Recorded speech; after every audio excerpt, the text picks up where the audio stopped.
Last month, Raymond and I went on an unbelievable wintertime adventure at Yellowstone National Park. I went there with the mission of creating a book of photography that would allow you, the viewer, to feel as though you were on the adventure with us. These trips are never easy, but this one was particularly challenging, both physically and artistically. And with that, it was particularly rewarding as well. So let me tell you a little bit more about the trip and Yellowstone in the winter, and I'll share some photos and videos from the trip, and I will tell you how you can get your hands on a copy of the ebook or even a copy of the hard copy of the book. If you're impatient though, there's a link in the description of this video to take you to further instructions on how to get your hands on that. Here's the deal with Yellowstone in the winter. It's mostly closed. You can get to some of the outskirts of the park in your own car or on a tour, but the interior of the park is closed off to vehicles, with the exception of a few tour companies and the Yellowstone snow coaches. There's just too much snow. The entire park, including the roads, is buried in it.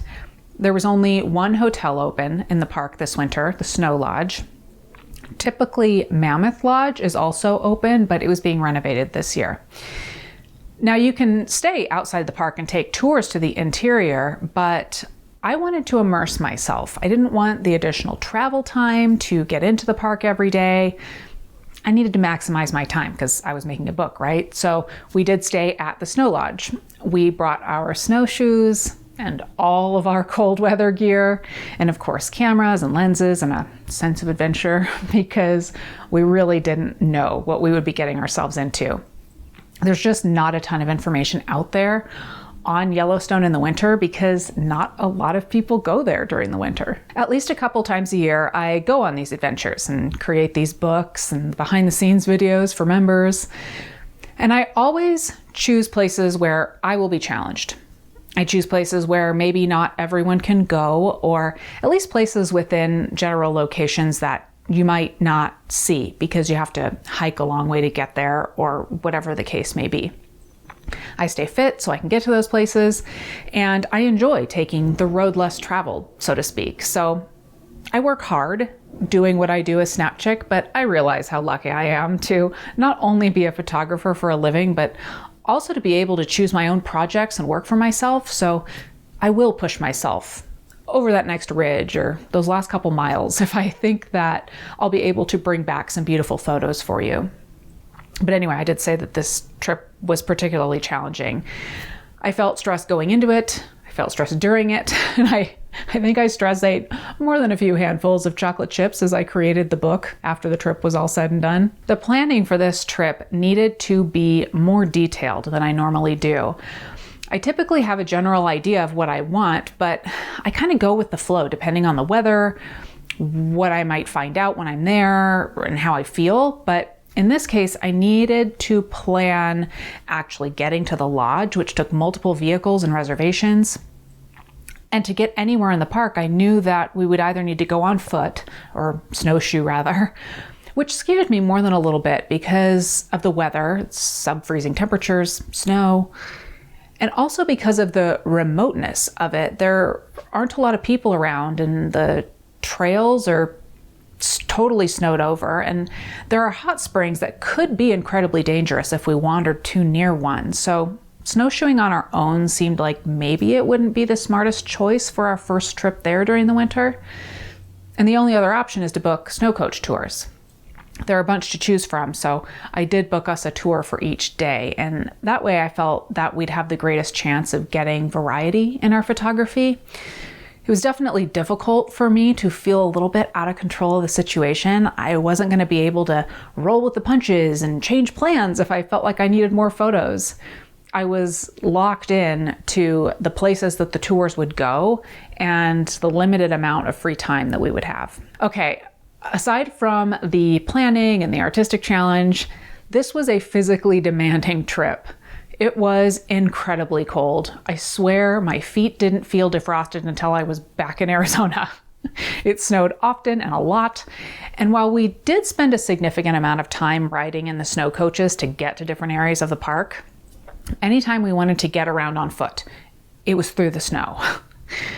You certainly aren't required to trek around to go to Yellowstone in the winter, but this is me we're talking about. Of course, I booked the all-day snowshoe trip and wandered as far as we were allowed as often as we could. You may have noticed that I said we a bunch. Raymond always comes on these trips with me, but he took a greater role in this one. For the first time, I have included some of Raymond's photography in the book, along with the technical specifications of each photo in the book. I included who took the photo. And there is another first in this book. I have included QR codes with certain photos. There's 9 to be exact, which take you to behind the scenes video and extra photos. We literally came back with over 3,000 image and video files. So while this is actually the longest book I've ever produced, there were still quite a number of good photos that just didn't make the final cut. I always make a behind the scenes video for members on these trips, but I came up with these snippets for a couple of reasons. One, now, whether you're a member who get the download for free, or if you purchase the ebook separately, you can see the videos. Also, I thought a lot about the ebook format. It doesn't totally feel like a book, right? It isn't tangible, and when it's a PDF on your device. So how do I enhance that and bring it to life? Even talking about the hard copy of the book, the point in me creating it is to make you feel like you're there. So when I see these photos, I have memories of the time and the place, the look, the temperature, the smell. How do I convey that to you? And so I came up with this additional kind of embedded content. So you can see the videos and the extra photos to enhance the set of photos that you're currently seeing in the book. I'm attempting to enhance my storytelling. My intention is that you can have the ebook open on one device, your computer, your iPad, or your Kindle, your phone, and then you can use your other device, a phone or tablet, to point at the QR code and open the video. And you can often do that with the camera app, but you may need to download a QR reader depending on your device.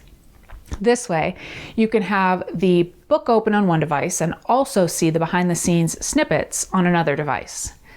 However, that's not the only way you can use this, of course. I want to make it as easy as possible for you, so I made the QR codes hyperlinks as well, so you can just tap or click on the QR code and YouTube will open up in a new window with the video. So there is a link in the description of this video to instructions on getting the book, both the ebook version and the hard copy.